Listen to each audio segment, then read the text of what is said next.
In my past life, I was a notorious street punk. She was the radiant, aloof campus goddess. We had secretly pledged our lives to each other, but a top student stood in our way, because he had a crush on her too. He believed I would drag her down into the mud, so he intercepted the note I passed to her asking to meet. I died in a car crash waiting for her alone. 8 years later, she found out the truth, broke down, and dragged him to hell with her. The top student no longer tries to stop us. He wants to watch us suffer together. Worse than dogs. Chapter 1. After school. Just like in my previous life, I handed the note to my desk mate, David, so he wouldn't get suspicious. I slapped his shoulder and said, "Hey, bro, pass this to Willow for me, got it? If you screw this up, you're dead meat." David glanced at me, a flash of disdain flickering in his eyes. I've always had a reputation for being unserious, and because of that, he saw me as a slacker destined to become a street punk. In my past life, I respected him as a top student, so when I overheard him calling me arrogant behind my back, I still remained polite and respectful to him.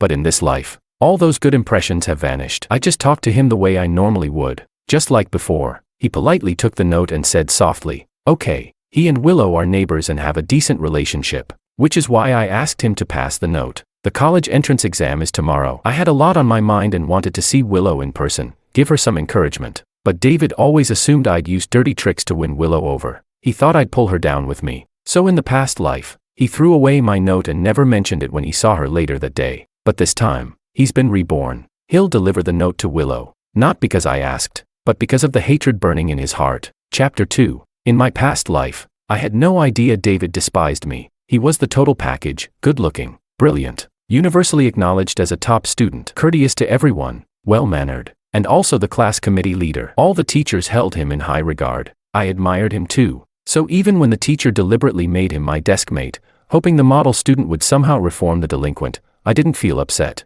On the contrary, I even felt honored. He was so outstanding that just sitting next to him felt like basking in a little bit of his academic glory. Because of that, I held back. I watched my mouth, put away my phone and all the off-topic books, just so I wouldn't distract him from studying. I saw him as a real talent. I genuinely wanted to be friends with him, even forbidding my own boys from saying anything rude about him. So when my dad found out I was sitting next to a top student and sneered at me, cursing like always, "What good is studying? Better to be born lucky than to study hard," I completely snapped. I grabbed a stool and went at him. By the time our neighbor casually called the police, like it was routine, and the local officers strolled in like they knew the drill, I'd already taken several kicks. But my dad didn't get off easy either. The stool smashed into his back, tearing a bloody rip in his t-shirt. To my classmates, I was the classic bad student, and with that label came mockery and disdain. David looked down on me too. He just couldn't be bothered to show it. Until Willow and I started dating in secret. David never thought Willow did anything wrong.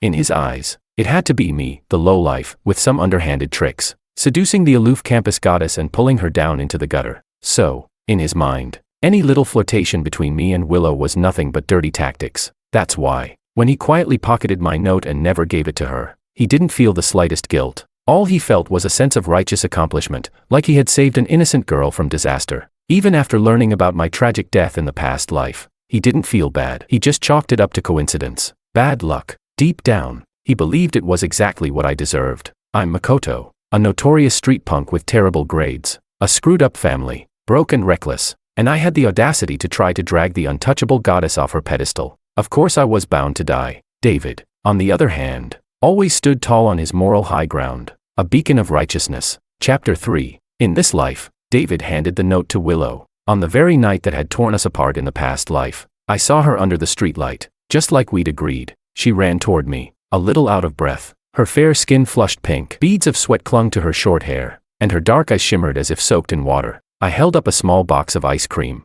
smiling at her. Sea salt chocolate, her favorite flavor. Willow had fair skin, a high nose bridge, delicate curved brows, and a beautiful smile. Of course, she was beautiful even when she wasn't smiling. She had a kind of naive blankness in her gaze, a side effect of being socially awkward, which made people at school call her the flower on the distant peak. David was always top of the science class. Willow was number 1 in liberal arts. Their parents were both university professors, living across the hall from each other. From every angle, they looked like the perfect match, but the one Willow liked was me. She once joked that we were born in the wrong era. 20 years ago, a poor guy and a rich girl falling in love would have been the plot of a best-selling romance novel. But these days, it's all about marrying within your league. To everyone else, I was just the toxic supporting character. I didn't respond. I scooped out the last spoonful of ice cream and fed it to her. In her dark, gleaming pupils, there was a boy smiling like an idiot. She took the ice cream into her mouth, blinked, utterly heart-stopping.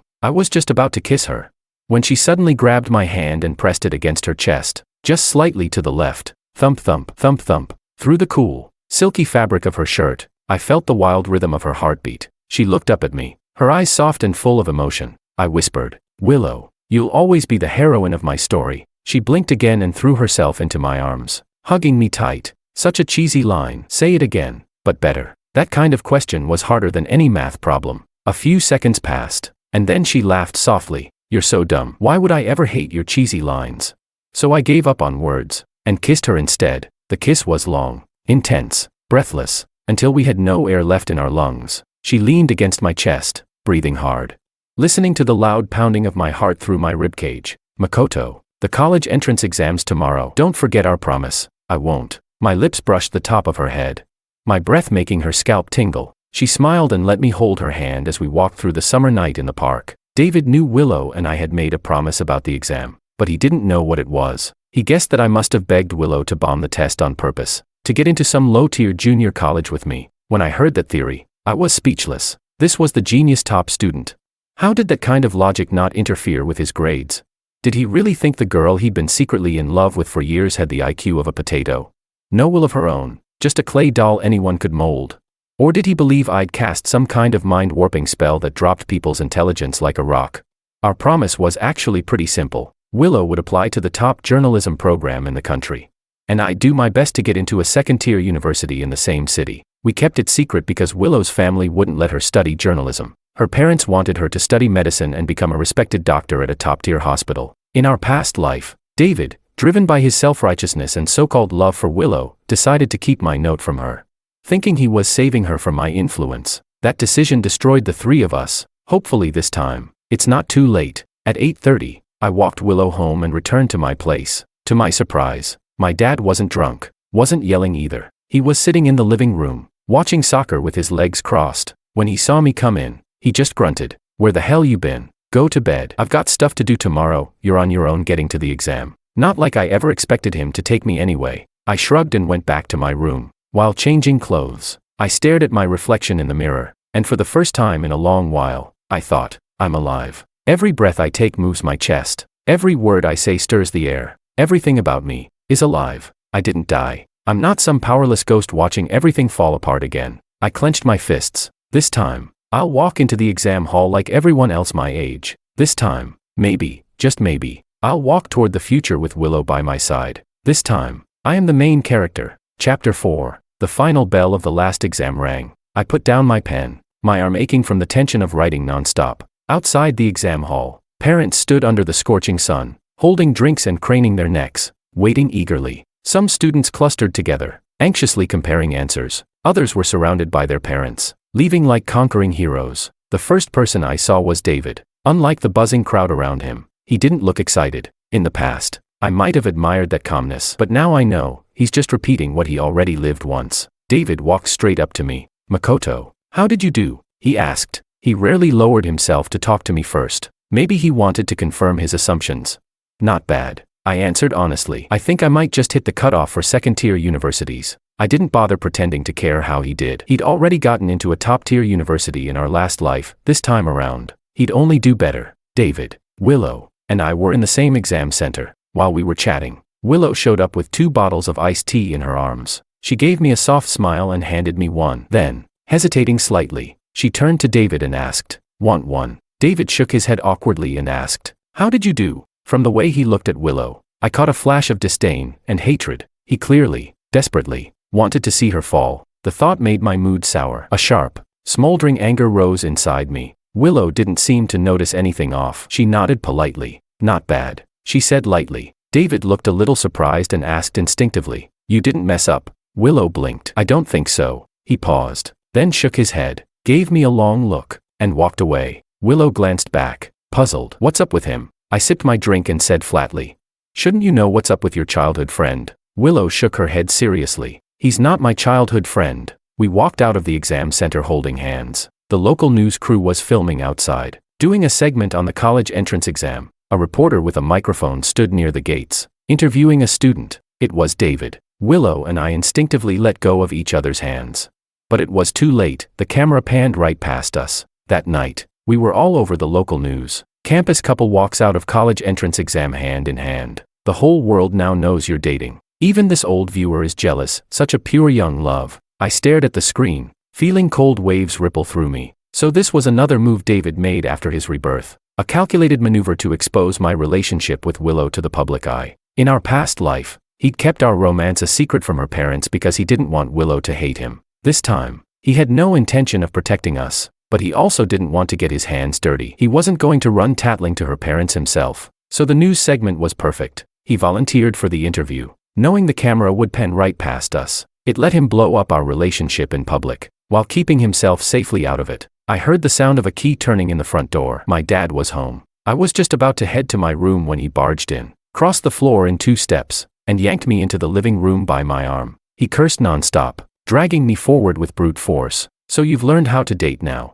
Huh? Not bad. Who was that girl you walked out with? Did you screw her yet? I'm telling you, the sooner you get her. I kicked him hard, cutting him off. He screamed and threw me onto the couch, bending halfway over. He jabbed a finger at my face and launched into another stream of insults. He didn't have much vocabulary, no education, just violence. He ran out of words quickly. He paused, catching his breath, glaring as he tried to think of new ways to insult me. I used the moment to prop myself up and grab an empty bottle from the table. Without hesitating, I smashed it against his forehead. He yelped and stumbled away. I jumped off the couch and sprinted to my room, slamming the door shut and locking it. Outside, I heard him pacing, opening drawers, probably looking for antiseptic wipes. In our house, those were more essential than salt or soy sauce. Soon, I heard him swearing through clenched teeth, dabbing at his wound. You little bastard. Then suddenly, I heard him mutter something proudly to himself. Hey, ruthless hands, cold heart, just like me, not like that whore of a mom. Yeah, definitely my kid.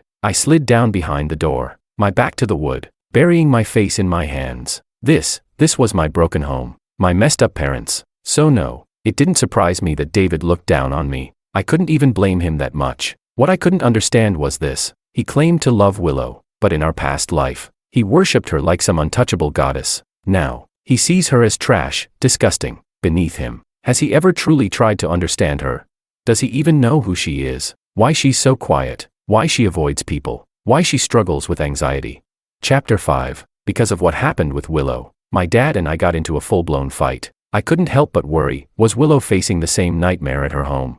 She didn't have a private phone, and I couldn't go to her house. All I could do was wait, nervous, uneasy, powerless, lying in bed. I scrolled through my phone, watching classmates post all kinds of celebration photos in our class group chat. Some were out singing karaoke, some were drinking and eating, and a few had already kicked off their summer vacations with wild trips. No one messaged me. To everyone, I was just the son of a thug myself. My father had once stabbed a man to death in a gang fight and served time for it. My mom was labeled a bad woman. She ran off with another man when I was just a year old, leaving me behind with my aging grandma. Grandma was a welfare recipient, one of the city's struggling poor. She sold fruit at the alleyway corner to scrape together a living. She never dared to stock expensive produce. Her stand mostly held wrinkled, dried up leftovers. I always suspected that she wasn't really selling fruit, she was selling hardship. But thankfully, the world still had kind people. In winter, beneath her faint, yellowing light bulb, hurried white-collar workers would stop at her stand out of compassion and buy something,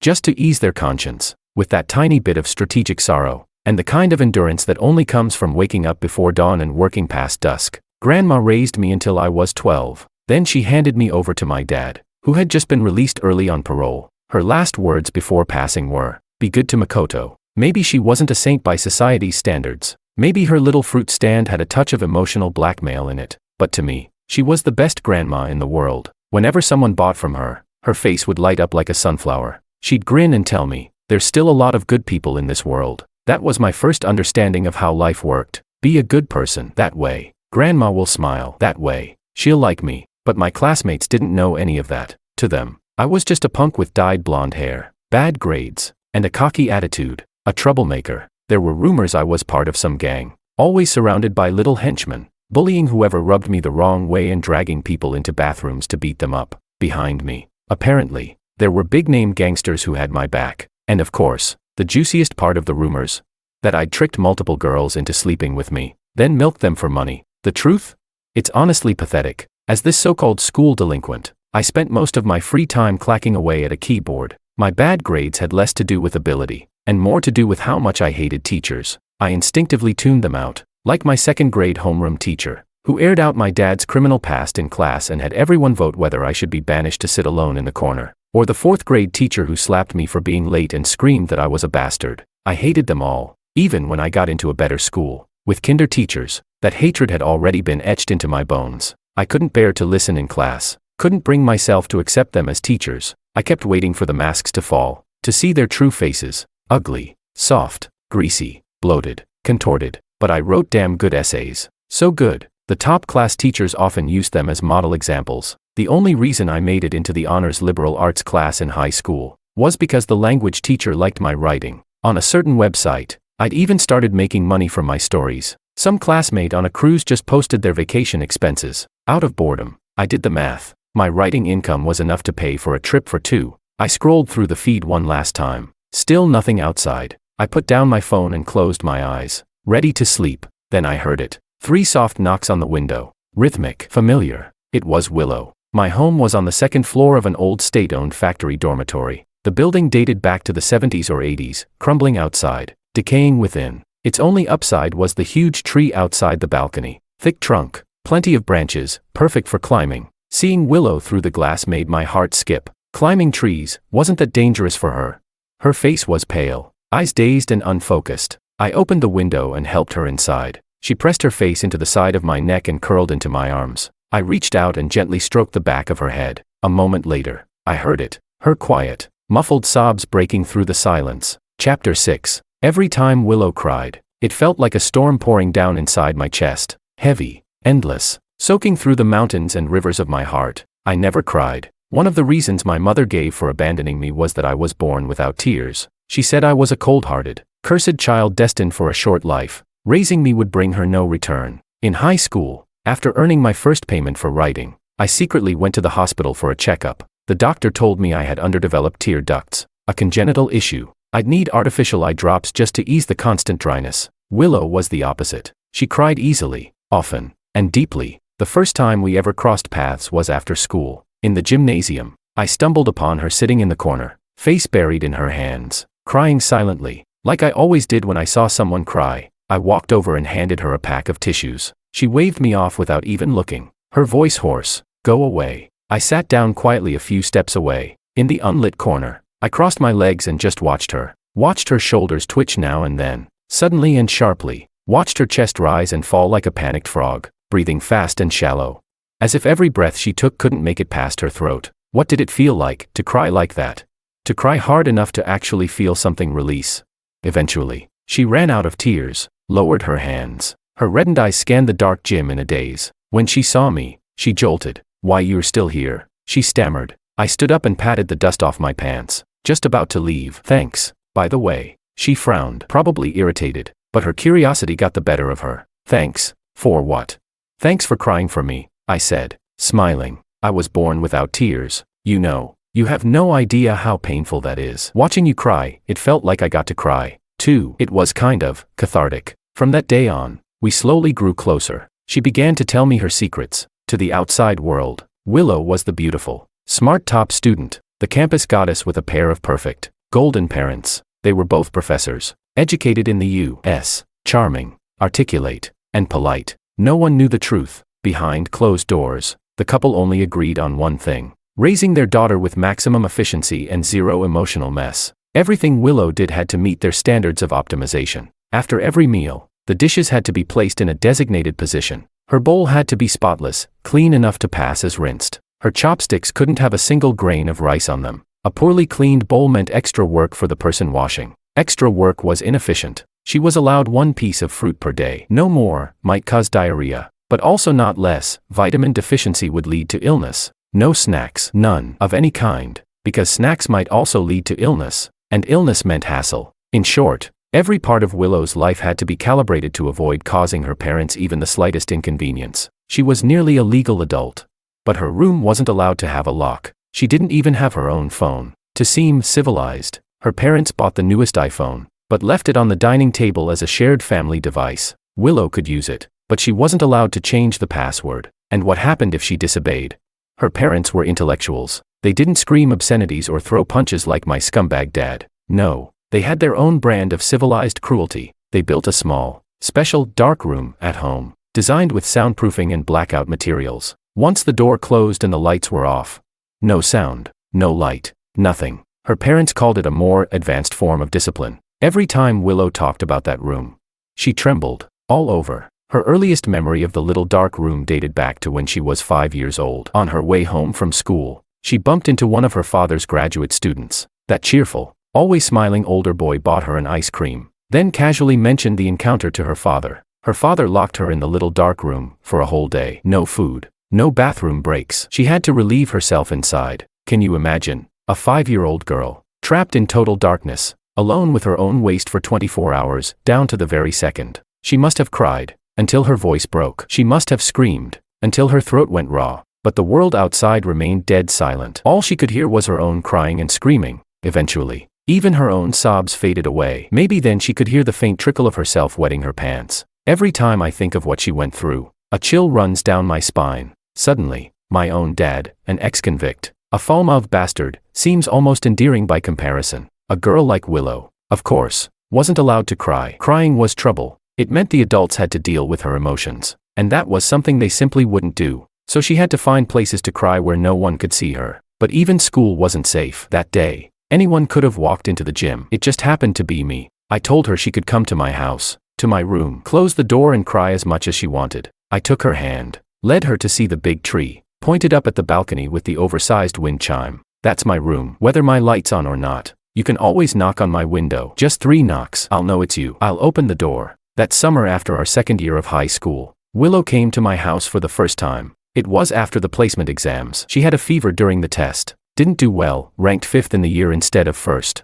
Her punishment was 2 days of confinement in the dark room. When she showed up at my place, she looked like a ghost. Her long hair was messy, her eyes empty. What worried me most was the thick bandage wrapped around her arm. That day, she had tried to kill herself, but right before she lost consciousness, she thought of me, of our promise. I had once told her, when we finish college, we'll leave, go far away, somewhere they'll never find us. That voice, my voice, pulled her back from the edge. She fumbled her way to the drawer, found the gauze, stopped the bleeding, applied the medicine. Then she sat back down at her desk, and quietly went back to solving practice problems. Her parents saw the wound on her wrist but chose to ignore it. They didn't ask, didn't say a word, as if speaking it out loud might invite a nightmare they didn't want to deal with. After dinner, she placed her bowl neatly in its designated spot. Then she said she was going to study with a classmate, and walked out the door. She came to my house, just like I told her. She cried in fits and starts, choking on her own sobs. I didn't know how to comfort her.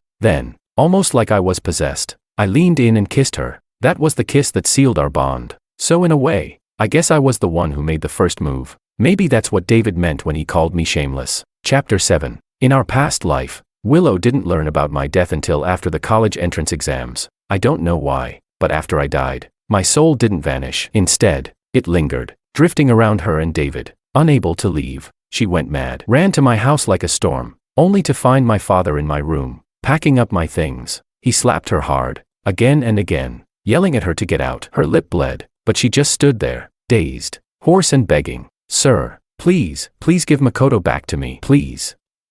I'm begging you. Her cheeks were swollen from the blows, her speech slurred, but she didn't even notice. She just kept repeating the same broken plea. Please, give Makoto back. It was David who rushed over and stopped my father by threatening to call the police. That's the only reason he let them go. David stayed with her on the curb outside my house until dawn broke. He was the one who answered her parents' phone call, telling them Willow was helping him with a project and would be pulling an all-nighter. To the outside world, Willow's parents were always the picture of warmth and civility. Naturally, they didn't question a thing. It was David who got her through that long, sunless winter of grief. He was the one who caught her every time she tried to end her life, the one who coaxed her into eating, forced her to walk, pushed her to speak. Even after the exam results came out, it was David, together with her parents, who filled out her college application forms. Not medicine. Her mental state made the path impossible. Instead, they chose biology at a different university, one in the same city as his. 4 years, he slowly, piece by piece, made his way into her heart. After graduation, They both stayed in that city for work. When things became stable, David proposed. Willow didn't want a wedding. She was terrified her parents would show up at the ceremony, though she'd tried to escape for years. But David insisted. He needed a grand wedding to bring closure to his years of bitter, one-sided love. She gave in. For his sake, even though, at the ceremony, she faced her parents with stiff, clumsy limbs. The host even joked that she looked so happy she'd forgotten how to walk. After they got married, David often complained that Willow treated him with cold politeness, nothing like the passion she once showed me. I found that odd. Wasn't it that same aloof, untouchable version of Willow that David had fallen in love with in the first place? Why didn't he like it now? But he started to see the other side of her. One day, Willow took a call from her father. On the other end, he berated her, called her trash, useless, a woman who couldn't even bear a grandchild. Not one achievement in all these years to make her parents proud. Even through the phone, her body shook uncontrollably. After she hung up, she squatted down like a child, face buried in her hands, tears streaming between her fingers. David came out and saw her like that, and without thinking, he snapped. Why are you so dramatic? So your parents yelled at you a little, big deal. All parents do it for their kids' own good. Though he immediately apologized, earnestly and repeatedly, even again that night, and the next morning, I knew that entire day, Willow's body didn't stop trembling. I knew that version of her. That was the Willow who was using every ounce of strength just to hold back her tears. After that, she really did stop crying. Years after my death, my condition, my inability to cry, passed on to her. And then came the 8th year of their marriage. David had long wanted to start a family, but Willow told him she didn't like children. She wanted to live child-free. David disagreed. His parents were pressuring him for grandkids. He wanted 2 children, 1 boy, 1 girl. They argued over it. Frustrated, David stormed into the study. By accident, he discovered a long-forgotten metal box buried deep in the drawer. He took it out. Even before he opened it, he already had a guess. And he was right. Inside was everything Willow and I had shared. Notes filled with silly love confessions, movie tickets, crumpled receipts from bubble tea shops with hearts drawn on them, a to-read book list, a random phone number. David didn't know what that number was. He put it aside carelessly, but I froze. My soul burned, like it was being boiled alive, because I remembered that number. It was mine. That winter, during our 2nd year of high school, she passed by our neighborhood with her parents. The longing to see me overwhelmed everything else. But she couldn't slip away. That social anxious girl somehow worked up the courage to borrow a phone from a passing lady. The first thing she said to me on that call, with her voice trembling through sniffles, was, "Makoto, I miss you so much." David flipped to the last page and found a sheet of paper. His hand shook as he held it. It was our life list, the one Willow and I wrote together. Go to college together, study abroad together, take a cruise around the world together, and the final wish, the one that shattered David completely, have a child together. Willow walked in just in time to see it. She stood frozen at the doorway, staring blankly for a long while, even forgetting to comfort David, whose eyes had turned red. Truth was, she hadn't touched that box in years. Ever since they got married, Willow had forbidden herself from looking back at the past. If David had been calmer, he might have noticed the thick layer of dust on the box, and if Willow had wanted to, the misunderstanding could have been explained easily, but neither of them said a word. David was a man of manners, very conscious of his composure. He soon stood up stiffly and said, trying to sound calm, "Your parents are here. Let's go pick them up from the airport." Willow flinched instinctively, but seeing David on the verge of breaking down, she quietly nodded. It was David who had invited her parents. He hoped they could help persuade Willow, face to face, to have children. On the way to the airport, for reasons even he probably didn't understand, David brought up my name, that forbidden name, buried in silence for almost 8 years, slipped out of his mouth like a ghost.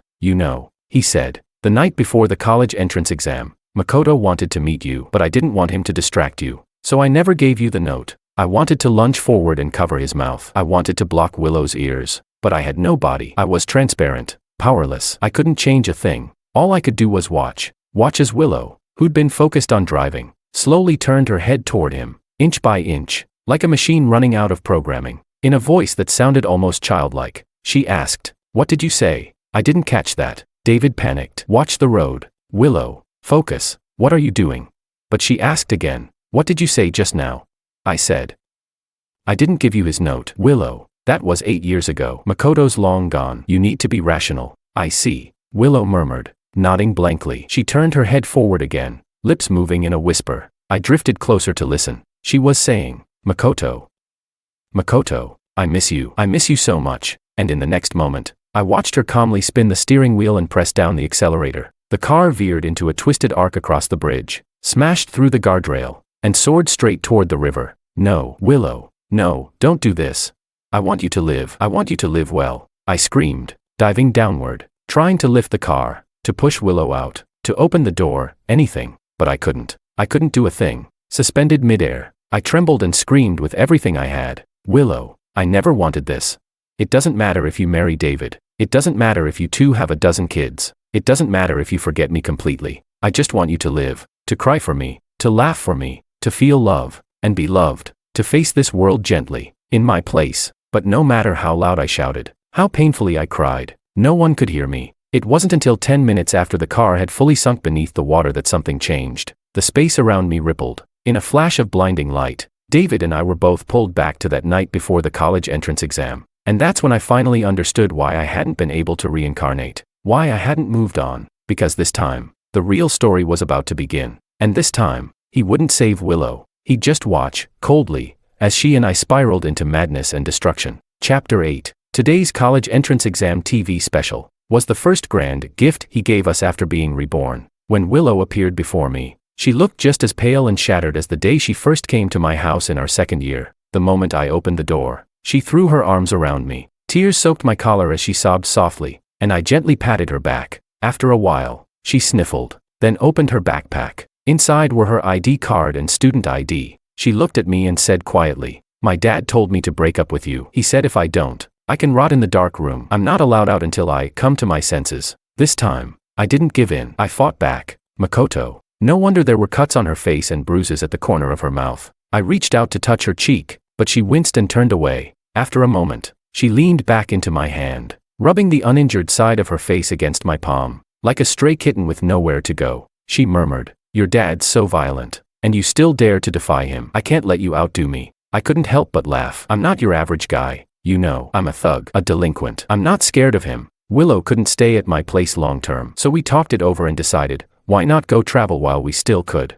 I gave my scumbag dad a quick heads up, told him I'd be going on a trip with a female classmate. While he cursed at me from the doorway, I calmly packed my bag, totally unfazed. He chased after me, stuffing a card into my pocket. "Your old man's got money. There's $5,000 on this card. When you run out, come the hell back. Just don't go pulling any shady crap. No stealing or scamming." Before he could say anything nastier, I grabbed my suitcase and bolted out of the dorm courtyard. And just like that, unlike our past life, this time after the exam, Willow was practically kicked out of her house. David called me once, very politely. He asked if I knew where Willow had gone. His voice tried to sound casual, but it couldn't hide the smug glee beneath it. "I'm not worried or anything," he said, "but we were neighbors, and my parents are kind of concerned. You know how badly she clashed with her folks because of you. Uncle Lou and Auntie only have one daughter. Willow's always been their pride and joy. It's natural they can't accept her secretly dating someone, especially someone from your background." I gently nudged Willow off my chest, gave her a shoo gesture, then answered with perfect seriousness, "Willow's really upset right now. She feels guilty. She wants to go back but is scared her parents won't forgive her. And besides, I'm not done having fun yet. No way I'm letting her go back anytime soon." Willow let out a muffled grunt and sat up, glaring at me with those jet black eyes full of confusion and annoyance. "Yeah." I couldn't really explain it to her. David had returned to this life with one goal, to watch Willow fall into disgrace, to watch me spiral into failure, to see both of us crash and burn. If things didn't go the way he wanted, he'd retaliate. It's not the thief you fear, it's the thief who never stops thinking about you. And David never stops thinking about us. He was clearly pleased with my answer. His tone got lighter, almost cheerful, too relaxed to even fake sincerity. He said, "Her parents, well, we neighbors will keep trying to talk to them. Tell her not to worry. When she comes to her senses, she should just go home and apologize." He didn't bother persuading me, probably didn't think I was worth the effort. Or maybe he hoped I'd drag Willow down with me, into complete, irreversible ruin. The college admission results came out. Just like in the previous life, David was accepted into the best university without surprise. But unlike before, Willow wasn't in the same city this time. She didn't choose biology again. Instead, she picked the top journalism school in the country. Many people shook their heads and sighed. With grades like hers, wasn't journalism a waste of talent?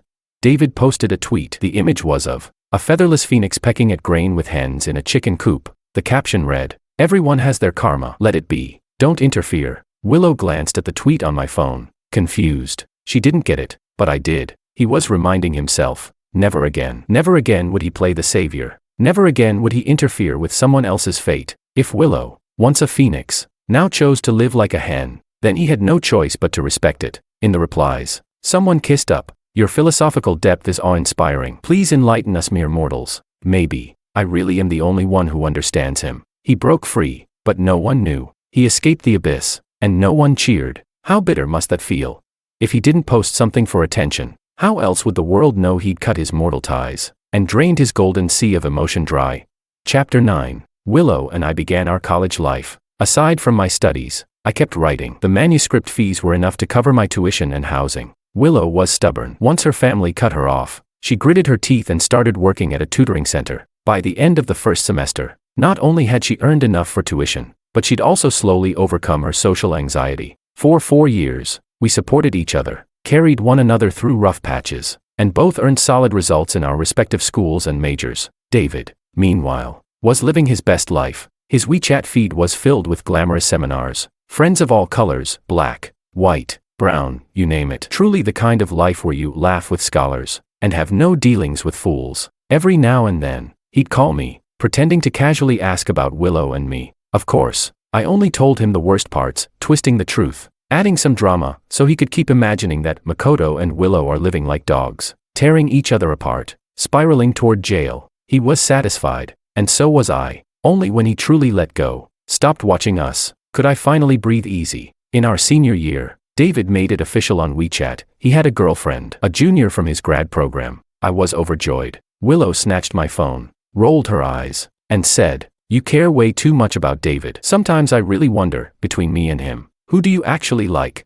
I shot her a look. Take a wild guess. Her eyes sparkled, a wickedly seductive smile curling on her lips as she stood on tiptoe and kissed me. Voice soft and hazy, she murmured, "I'm not guessing. You're mine, always mine, and I'm yours, forever. Only yours." I never told her that David's girlfriend, from a side angle, kind of resembled her, but my joy didn't even last 6 months. David broke up with the girl, and just like that, he started calling me again. It drove me nuts, but I still had to play it carefully. I said, "Willow and I are job hunting, not going well. As you can imagine, we've been arguing for 4 years straight. We've got no money, still relying on my dad's support." Then she said I was useless and cheated on me. So I got back at her. I cheated too. Now we're just doing our own thing. Basically, life is a complete mess. Grades are terrible. No certifications. What company would hire us? But he wasn't so easily fooled anymore. After a long silence, he suddenly asked, "Does Willow still love you?" I quickly replied, "What's love, anyway? When you're broke, love's just another burden. We come from different worlds, speak different languages. Once the passion's gone, there's nothing left but disappointment. I'm just a small-time nobody. Can't see the world the way she does. And she's still got that spoiled princess temper, always looking down on me." Sigh. Poor people don't get to fall in love. Only then did he hang up, finally satisfied. I wiped the sweat off my forehead. My heart was pounding. This lie was already stretched to the breaking point. Next time he calls, what am I supposed to say? That I sold Willow overseas to harvest organs? Or that she sold me to be a eunuch in Thailand? Ugh, I needed to wrap this up fast. So I had Willow sign her job contract. It was the plan we'd made back during that fateful exam year. She took a position with a state-owned company, volunteered for a long-term assignment in Africa. I, as a French major, could go too. They needed translators on construction sites. Once we left, far across mountains and oceans, that noble, righteous Mr. David would finally struggle to find us. Let's hope the gods bless us. Chapter 10. 10 years later, Willow and I finished our overseas assignment. With the hefty stipends we'd saved up over the years, plus the millions I earned from writing. Side note, I published 2 long-form non-fiction novels set in Africa, which became quite popular. Even print publishers reached out to discuss physical editions. We bought a house in a coastal city. It came with a yard and a big tree, and we settled down there. Willow and I found new jobs, and we also got our daughter, Alicia, into a decent public elementary school. Alicia grew up in Africa. She's ethnically Asian but dark as a mudfish, all teeth and no eyes when she smiles. And if you threw her into a pile of coal, you'd never find her. She speaks Mandarin fluently, until exam day. Then she crashes hard, especially in classical Chinese. Willow would chase her around the yard with a feather duster, yelling, "You've really forgotten your roots. Huh? Even your black sisters speak better Chinese than you."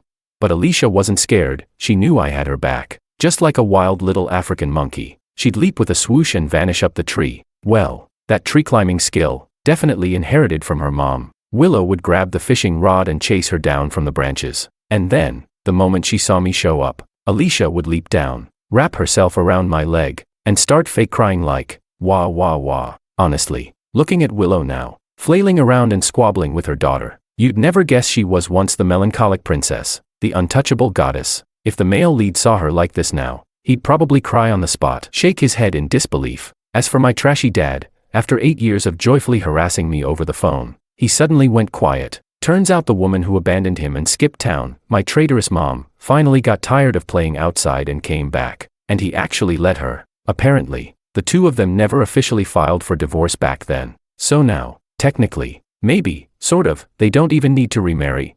Now those two old devils are back under one roof, throwing punches daily and calling me nonstop to air each other's dirty laundry. I want to shout, heaven sees all, let the evil torment the evil. But whenever I hear the ruckus from their end of the call, I swallow my words, say it out loud, and they might think I'm being filial, sincerely blessing their reunion. God forbid. As for Willow, she'd severed ties with her parents years ago. No contact, no updates. The only future interaction might be in the form of a lawyer's letter, either to enforce eldercare obligations or to handle inheritance. I'm betting on the latter. There's this unconfirmed rumor floating around that some highly educated elites tend to be emotionally detached. That certainly tracks with Willow's parents. Their fulfillment comes from academia and their careers. Children aren't joy to them, they're just a social obligation they were forced to take on. And like any unwelcome obligation, they dealt with it bluntly and unkindly. When Willow left home, aside from a few polite phone calls during her early college years, they never really tried to bring her back. Even after Alicia was born, they only met her once, dutifully, over video call. No doting grandparent vibes whatsoever. Even the name we picked for Alicia, neither super traditional nor overly Western, they didn't comment on at all.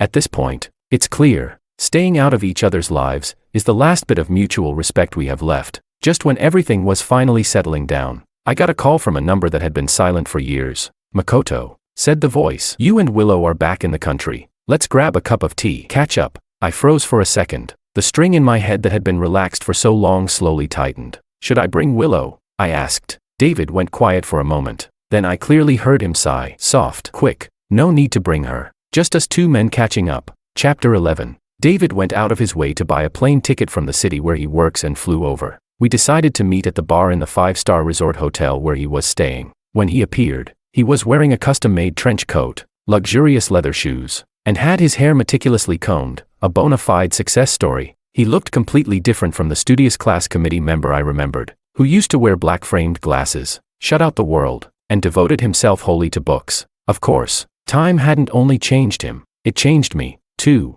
The kid who once had yellow-dyed hair now sports short black hair, a tan complexion, and the amicable face of a middle-aged man. Separated by lifetimes, adding up to 3 or 4 decades, we sized each other up and nodded politely. After we sat, the waiter brought our drinks. He was the first to speak, in a tone of absolute certainty. You lied to me, Makoto. You've been lying to me all this time. I put down my coffee cup, looked up, and met his gaze calmly. You're the one who wanted to deceive yourself. I was only helping you do it. His hand gripped the spoon abruptly, pupils narrowing to pinpoints. We were both smart. We didn't need many words. Just a few were enough to make things clear. You were reborn, too, he muttered, not really looking for an answer, more like talking to himself. I've always suspected as much, but I didn't want to believe it. I would rather believe everything you said was true, that you and Willow tore each other apart like dogs and went straight to hell, than believe you tricked me, that you two actually ended up living happily together. Exactly, because if Willow and I truly lived happily ever after, then everything he did in his past life would have been in vain, a clown's act. You have to understand, when he hid the note I left behind,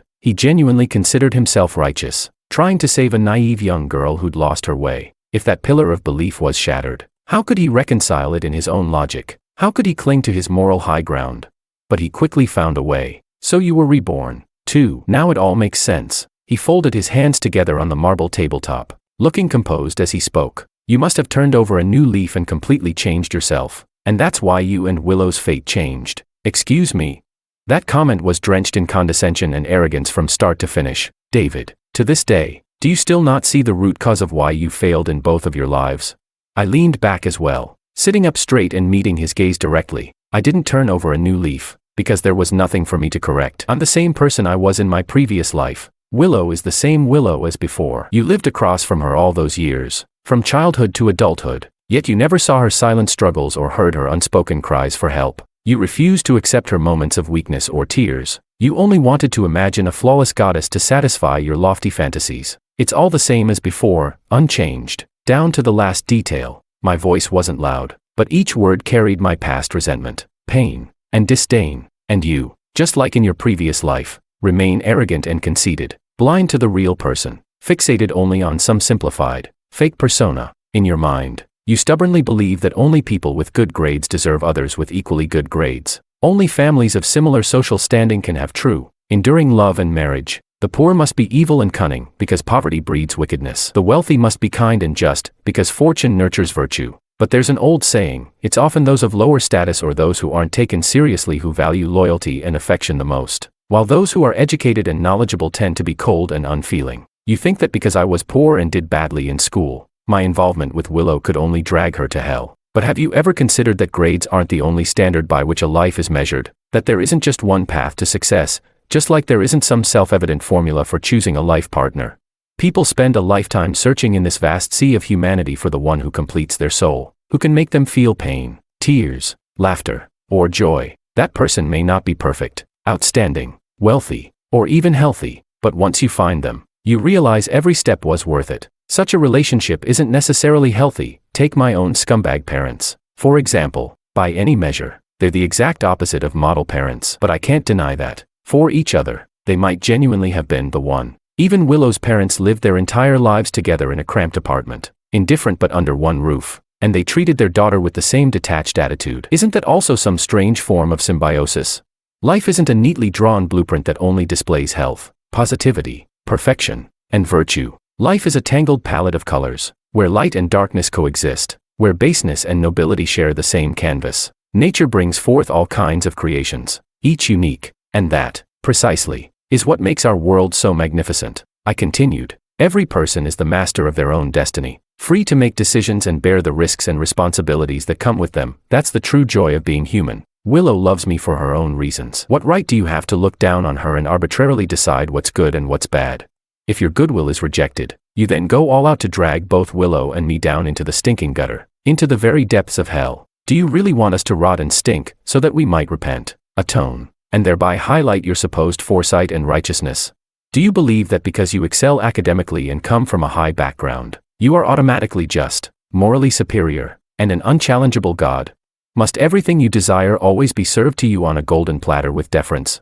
David, you need to wake up. The real world does not revolve around your will, it follows its own logic. If you cannot see through it, if you cannot accept it, then you will forever pin your hopes for happiness on the misfortunes of Willow and me. You will never be free. No sooner had my words fallen than David suddenly sprang to his feet, hurling his coffee cup so hard it smashed at my feet. In the very next moment, he raised his fist to lunge at me, but I held him down firmly and struck him hard across the face. Instantly, he ceased his attack and slumped back. I retrieved a tissue to wipe off the cream smeared on my pant leg and signaled the visibly nervous waiter. After paying for my own coffee, I stood up and looked at the man opposite me. He was trembling all over. I said, "David, spare yourself for the role you played in my tragic death in my previous life. Live your own life properly and don't come looking for me again." I returned home to find Willow and Alicia sprawled under a tree, with two large open cardboard boxes beside them filled with assorted pieces of wood, big, small, thick, and thin. Alicia had mentioned not long ago that she wanted a treehouse. I took a quick shower, changed as fast as I could, and joined their little work group. Damn, those two are so quick. If I had been even a moment later, I'd have missed out on the final steps. Once the treehouse was finished, I had a flash of inspiration.